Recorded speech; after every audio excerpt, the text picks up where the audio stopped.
여러분 안녕하세요. 찾아가는 새벽기도 시카고 예수사랑교회 조선영 목사입니다. 오늘도 어김없이 찾아오시는 주님의 은혜와 평강이 저와 여러분의 삶의 종일 풍성하기를 기도합니다. 찾아가는 새벽기도는 연합감리교회 묵상지 기쁨의 언덕으로를 말씀 본문으로 사용하고 있습니다. 오늘 말씀은 역대하 35장 16절에서 19절 말씀입니다. 제가 읽어드리지요.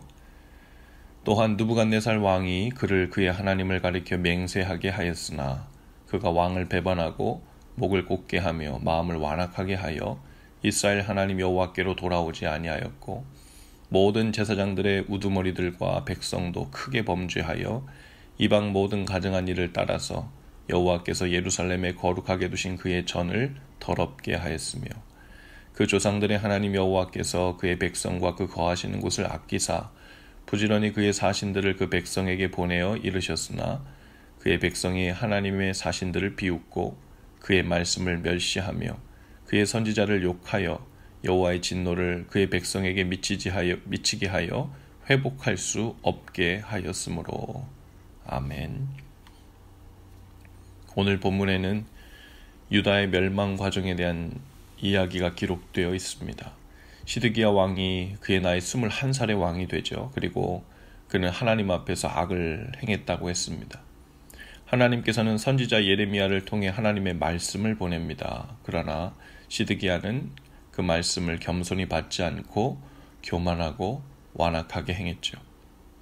하나님은 바벨론의 왕 느부갓네살 왕을 보내십니다.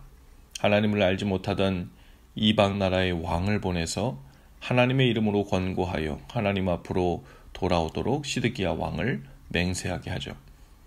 그 당시에 바벨론은 강대국이었습니다.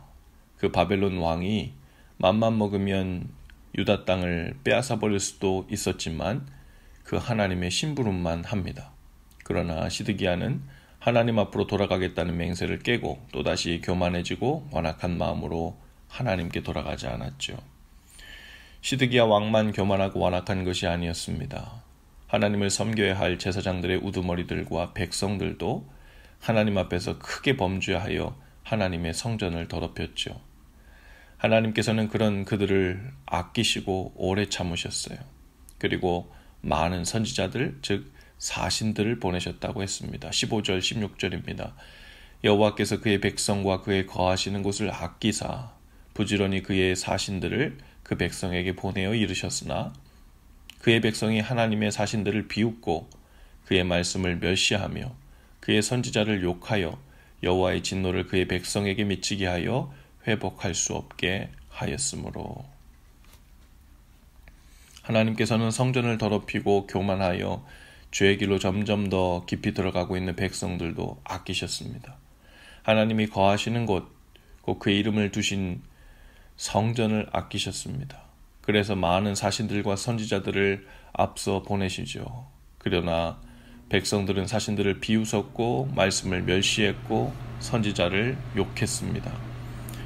그리고 그런 그들의 행동은 회복이 어려운 지경으로 치닫게 됩니다. 결국 하나님께서는 예루살렘과 유다 백성들을 바벨론의 갈대아 군대와 왕의 손에 붙이죠. 전쟁 속에 많은 사람들이 죽고 포로로 끌려갔으며 하나님의 성전은 불탔고 유린되었습니다. 오늘 우리의 삶을 돌아볼 수 있기를 바라요. 하나님 앞에서 교만하고 완악한 삶이란 도덕적으로 범죄하고 큰 죄를 짓는 것만을 얘기하는 것이 아닙니다. 마치 하나님을 의지하고 믿고 사는 일은 종교적으로 이름만 걸어둔 삶을 말하는 거예요. 당시 유다의 제사장들이 여전히 성전에서 하나님께 제사는 했지만 이방신을 동시에 제사함으로 하나님을 욕되게 한 것과 같지요. 하나님을 믿는다고 하면서 실제로는 그 마음의 성전에서 세상의 기준과 가치를 가지고 사는 겁니다. 세상 것을 보물로 여기고 사는 거예요. 하나님을 예배하고 하나님을 섬기는 일이 항상 뒷전이 되는 것입니다. 하나님께서는 자녀들을 아끼셔서 많은 사신들과 선지자들을 보내셨습니다. 그래서 그분의 마음을 보여주시고 말씀을 보내주셨죠. 어떤 누군가에게는 믿음의 친구를 통해서 권고의 말씀을 보내시기도 하시고 누구에게는 이렇게 새벽 말씀을 듣는 중에 혹은 책을 읽는 중에 그 마음에 말씀을 보내시고 경고하실 수 있습니다. 심지어는 이방 나라의 왕 느부갓네살을 보내신 것처럼 생각지도 못한 사람들, 즉 믿지 않는 부모님이나 어린아이를 통해서도 오가는 이야기 속에 우리의 모습이 하나님 앞에서 얼마나 교만하고 오만하고 해이어져 있는지를 보여주실 수 있습니다. 그들이 하나님 보내신 사신 역할을 하고 선지자 역할을 하고 있는 것이죠. 하나님께서는 자녀들을 아끼셔서 끊임없이 사신들을 또 말씀을 보내십니다. 그러나 그 끝은 있습니다. 우리의 무감각한 반응, 영적으로 게으르고 하나님을 두려워할 줄 모르는 마음이 그 멸망에서 회복되는 길을 막아버리지 않게 되기를 바랍니다. 우리 모든 사람은 그 죄로 인해 이미 진노의 잔을 마신 사람들입니다. 그러나 하나님의 말씀을 듣고 돌이키는 자들은 구원과 회복이 약속되었죠. 하지만 수많은 권유에도 돌이키지 않을 때는 스스로 그 진노의 잔을 마시고 있는 것이나 다름없습니다. 사랑의 하나님을 좋아합니다. 그러나 사랑의 하나님이란 공의와 정의의 하나님이 배경이 될 때 그 의미가 바로 섭니다. 참된 사랑은 회초리를 대서라도 돌이키게 하시는 것입니다. 마치 유다 백성이 그렇게 바벨론에 끌려가 포로 생활을 한 후 400년 후에야 다시 돌아온 것과 같지요. 오늘도 자녀들을 아끼셔서 보내시는 하나님의 이 말씀과 권고에 겸손히 반응하시며 응답하시는 저 여러분들 다 되실 수 있기를 주님의 이름으로 축복합니다. 기도합시다. 주님, 우리를 사랑하셔서 포기치 않으시고 보내시는 그 말씀과 사신들을 봅니다. 그 말씀을 겸손히 듣고 돌이켜 회복이 일어나게 하옵소서.